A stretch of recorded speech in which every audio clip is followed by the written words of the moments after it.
Hey everyone, welcome back. I have with me 7-year-old Luke. Luke, what do you think we should paint today? Hold on. Got any ideas? Stop and twist it. Then. Come on, please don't pop. Alright. A giraffe. We should paint a giraffe. That's a great idea. Way to go. Voila! Well, this is wonderful inspiration for what we're going to paint today. We are indeed going to paint a giraffe. Amazing. Wow. Okay, so we have a reference image in front of us on the computer, and it's just the giraffe's head we're going to draw and paint today. We'll keep it a little simple. What about the neck? On the neck, of course. You ready? Yes. Let's do this. So if you want to join us and paint right along with us today, all you need are watercolor paper. Each of us has a 5x7 sheet of 100% cotton watercolor paper. This is New York Central. I'll leave a link in the description. And we each have a Sharpie marker, a mechanical pencil, and a watercolor round brush, some paper towel, a water jar, and watercolor paints. We're using a Winsor & Newton Cotman set of 12. Doesn't really matter what brand you use, just use colors that you enjoy. Okay, let's get started with the sketch. Now when you look at our reference photo of the giraffe, what shape do you see? A triangle. Where do you see the triangle? What's making a triangle? What parts of it? At the head. The head, it totally is a triangle shape. So to start out, let's decide where we want the head to be and how big it's going to be. I'm going to make mine pretty big. I want it to fill up quite a lot of the space, and I want it to be pushed a little to the left so that we have some room for the neck. So we'll start with a big, broad triangle right there. Leave some room at the top for the ossicones. I don't know if that's enough room for the ossicones. What do you think? Yeah, I think it's too high up. Too high up. Here, let's use our kneaded eraser. You can get these at any art supply store. They're really great for erasing. It doesn't leave any gunk on your paper. Nice triangle. So much of being an artist is learning how to make basic shapes, isn't it? Next, let's make the ears. So I want the ears to come in about this far. So I'm deciding on how wide the head's going to be. So I'm making little tick marks for where the center of the head's going to be. Yeah, nice wide head. And then from there, I'm going to draw a leaf shape for the ear. We're using kind of the outer edges of our triangle to guide which direction those ears are pointing, outward and sideways. Now in the center of the head, we're going to draw the ossicones, and before we start, we're going to add really lightly a square shape to show where those ossicones go. So it's almost like you're drawing a hat on top of his head. Imagine that. All right, now draw a little dot about in the middle and just a little higher than the head, right there. Somewhere like right here. That's going to be the center of those ossicones. And then we'll draw from there a curved U shape coming up. And then you can draw your ossicones a little more carefully after that. Nice. It comes up and around and makes a bump on the top. And look at your photo. See the shape it's making? And how it curves back down, and then look at the shape between the ossicone and the ear. It makes a V shape too, doesn't it? Yeah, nice connection there. Good. And we can erase all our extra pencil marks after we do our Sharpie outline. Nice. All right, let's just draw a little line so that the top of the ear has a shape. Yeah, there you go. That's nice. All right, now before we connect the whole head, let's do the mouth or the muzzle shape. And it's a rounded oval shape, kind of tall and skinny, like that. And we're using the bottom of our triangle to show where it goes. Nice. And we'll erase the extra. Next, let's draw the side of the head. So the top of the eye kind of bulges a little bit, like that. So do the bulge. And then we sweep it down at an angle, following the line of that triangle to the muzzle. Now let's do the other eye bulge. Comes in front of the ear. So a little line cutting in front of the ear and then bulging down. Now on this side, in the photo, we can actually see more of the giraffe's side of his jaw. So we're going to draw a line that almost comes straight down first, then curve back to the mouth. Nice. All right, let's erase our extra lines. We don't need our triangle anymore, do we? And after we do our Sharpie, we can erase that even more. All right, I would like to see his head just a little bit longer, more like here. Yeah, that's it. He looks so good. That's totally a giraffe head. Okay, for the neck, start right about here, somewhere in the middle of this line. And you're gonna draw an angled line. What I mean by that is now not straight down, but coming almost a little bit more towards the corner, an angle like that. So visualize where you want it to end. Good. And then decide how wide you want your neck to be. Maybe a little wider than that, somewhere like right here. Do you see in the photo how it comes just below his eye? Yeah. And so from there, draw a parallel line running along the same angle as your bottom line. Great job. Great neck. All right. Let's add the mane. And so it's kind of like grass. Just this little zigzag. Yeah. If you were to ride a giraffe, then it would be fuzzy. He would be fuzzy. Awesome. Okay, let's draw the eyes. For the eyes, let's do an angled tent shape almost, like that. And look at how it's right on the side of the head. It starts about here. Do you see in the picture how it's like right below his ear? So even a little further over. We did another one over here earlier. See how it's just underneath the ossicone and comes up, and the eyelash even goes over the background almost. Bring it a little closer to the edge. There you go. Good. And then straight line for the eyelash. Nice. Straight line for the eyelash. That's it. I'm going to draw my other one too.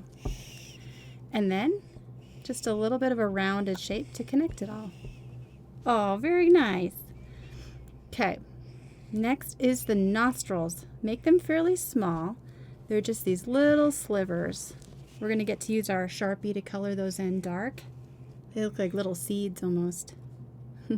Now the nostrils have a little curve that comes around the top. See? So just draw that same shape, but not all the way around it. Just at the top. Yeah. Cute little nostrils. And then let's add a highlight to the eyes. Little circle so it looks lifelike when we color it in. Awesome. The center of the face has these parenthesis shapes, and this just shows the structure of the skull. And the parentheses point towards the eyes a little bit. Yep. Yeah, shows the nice cylinder front of the head. And then the inside of the ears, let's do a little bit of a shape for the dark middle of the ears. But leave some of the white of the ears still. Yeah, we'll color that in with our Sharpie as well. So great, he looks awesome. Lastly, let's add our spots.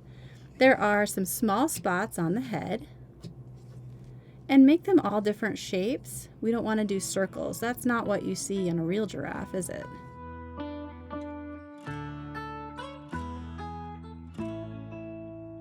All right, and then on the neck, these are much bigger shapes. Try to make the spots pretty big, and the shapes between the spots are small, like little rivers running in between islands.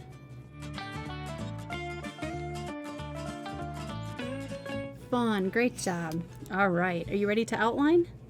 Is there anything you want to touch up a little bit, or are we good? I think the nose shape could be a little more circular. It looks a little pointed here. So let's try making it just a little bit rounder. Oh, that's nice. Yeah, I like that better. He's cute. All right, grab your Sharpie. Let's outline. We're going to outline everything, even the spots. And wherever you see a dark shape, like the eyes or the inside of the ear, you can color it in with your Sharpie. The nice thing about having the Sharpie outline is that the watercolor paint won't mess it up. It's going to stay put, and you'll be able to see your drawing the whole time.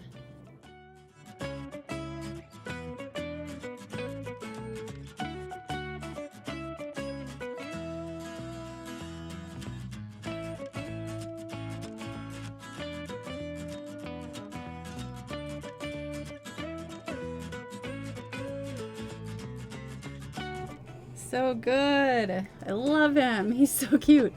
All right, we're ready to start painting. Now to activate our paints, we have a spray bottle. Let's just cover up our paper so it doesn't splatter on that, and then spray the paints to activate them. Perfect. All right, our paints are wet, ready to go. So grab your watercolor brushes, your water, and your paper towel. To start out, we're going to take this tan color. This is called yellow ochre. And make sure your brush is wet first. If it's too dry, the paint's not going to flow. So take it and then remove the excess water on your paper towel. That's it. And then grab some paint. But let's actually swirl it on the palette first so we can see how thick it's going to be. We want it to be kind of watery. So let me show you in the screen so you can see. It's kind of watery paint, and we want a lot of it so we can cover almost the whole giraffe. A little waterier than that. So grab some more water. There you go. That's a good consistency. Now we're ready to start. So let's take that watery tan, and we'll start with the ossicones. Color those in. It's kind of brown out there. Yep, we'll add another layer. It's a good idea to start with lighter colors and work your way dark. If you want darker paint, dip directly into your palette, and if you want lighter paint, add some water. Now the center of the face is that tan, so let's go ahead and take that all the way to the muzzle. And I want some darker paint on the muzzle. See this connected shape all the way through the center of the head and then straight down to the muzzle. Okay, now I'm going to rinse that out. Go ahead and rinse your brush out. Let's take our watery paint again, and we're going to paint the neck this color, but watch out, there's a sliver of light where we want the sun to look like it's shining. So leave the left side of the neck untouched. Do you see how I'm leaving a little bit of that totally white? And just color in the whole side of the head on the right side. I think you need more paint on your brush. It's too dry. So you need some water. There you go. Now swipe that all along the neck. Okay, not the ears. All right. Let's let that dry for just a second. Rinse your brush out like this, and then swipe the rest of the water on the jar, and then blot on your paper towel to dry it. Okay, the insides of the ears. Now this is going to be kind of funny. We're actually going to use a blue. This one is Ultramarine blue. And I'm going to swirl it in the palette so it's not too thick. There you go. You need more water. Good, that's a nice consistency. So let me show you the consistency of our paint. It's pretty watery still. You can see it's not too thick. All right, let's paint the insides of the ears that color. What? That looks weird. Except, look in the picture. See how this one is in the light? We're going to leave a little of it lit up. Yeah, see how it's almost a blue tint in the ear? It's totally blue on this one. Yeah. Let's let this dry for a second. Make sure your neck is completely dry. We'll use a heat tool to speed it up. All right, take your watery blue and let's color in the whole right side of the head. So I'm going to start with the ossicones, just along the side of it and going over the head. Nice. Do you know what we're adding here? What is this doing for it? Shade? Shadow, right. Once we add the spots, you won't even hardly notice the blue. That's looking great. Nice color. You can even go over the mane. I also learned something. What'd you learn? Well, it's that if you take dark paint and you spread it around enough, it turns to light paint. True, yeah, because it's kind of watering it down, thinning it out a little. Awesome. Okay, once you've got your shadow done, let that dry all the way. You can use a hair dryer or a heat tool to speed it up.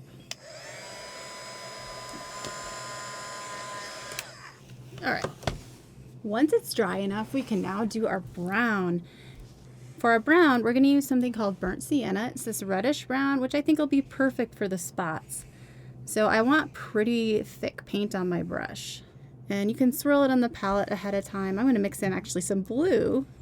Watch what happens. I'll show you. When you mix burnt sienna and blue, you get a chocolate brown, dark brown. I don't get it. I know, it's crazy, right? And more blue. You need some blue? Yeah. Here you go. Thanks. Chocolate brown is easily mixed if you just take your orangey color and add blue. All right, what we need is to load up our brush with thick, creamy burnt sienna. All right, now watch. I'm going to start with the ossicones. We'll paint those really dark brown. And it's too dark, so I'm swiping on my paper towel, not in my water jar. I don't want to take it all out of my brush. But see how that's a little lighter now? And hold your brush up a little bit so it's not quite so flat. Because see how it's going out of the lines? If you hold it up like this, then you can stay more controlled. Okay, and then in the center of the head, I'm going to swipe on the right side and just darken it like that. And also on the right side of the muzzle. See how it's in the shadow? In the picture, it's darker. Yeah. Now you can color in your spots too. So take your brown, burnt sienna, and just color in those little spots. And then you're using the teeny tip of your brush. So see how I'm holding the brush at an angle? But still resting my hand. See that? That's it. Nice.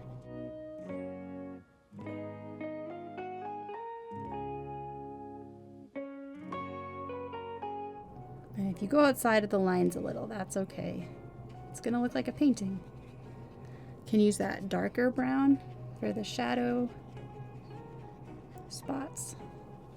Making it lighter over here. Perfect, because it's in the sun.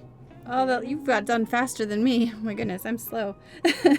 No. Why don't you color in the inside of the ears next? Cute. Oh, he looks great. Yeah. Awesome. Now, what do you want to do for your background? What do you think? Maybe a little pond and maybe... In the picture, that's kind of blue and green, so we can definitely copy that and make it look like some colorful foliage in the background. So there's a couple of blues on the palette. You can decide which ones you want to work with. I suggest putting lots of water in the palette so you can cover a lot of area. So I'm going to take the Ultramarine since I've already been using that on my giraffe and just fill in the top background. You can go right over your tape. That's the best part of taping it down like we've done here. Yeah, I love that. Also, it's going to make pretty borders when we remove it. How does it do that? Well, the tape is protecting the paper so the paint doesn't really go there. So I'm making it kind of look like a sky. And then I'll grab some of this sort of green color.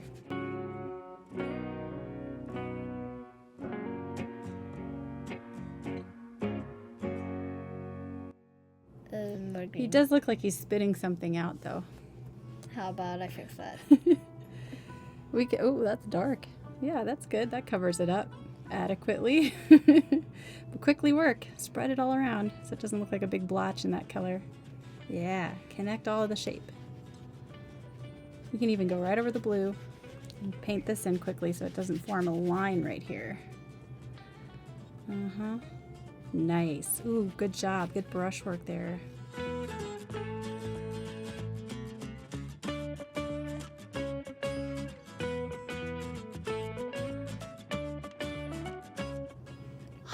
It's beautiful. That looks like grass, actually. It does. It looks like a beautiful blurry savanna in the background. Gorgeous. All right, rinse your brush out and then set it down to dry. You never want to leave your brushes upright in a water jar, otherwise that'll wreck the bristles. But let's let these dry and then we'll remove our tape and see how we did. All right, let's remove our tape carefully. Peel it sort of low to the table. That'll help prevent any tearing. We have pretty borders. Looks like a frame. Yeah, exactly. Makes it look finished. Ah, that's awesome. Great job today. Thanks for painting with me, Luke. I enjoyed that. Thanks for watching. I hope you'll join us next time. And make sure to smash that subscribe button to see more videos. Bye. Thank you for watching. Hope you see us next time. No, I should try it again.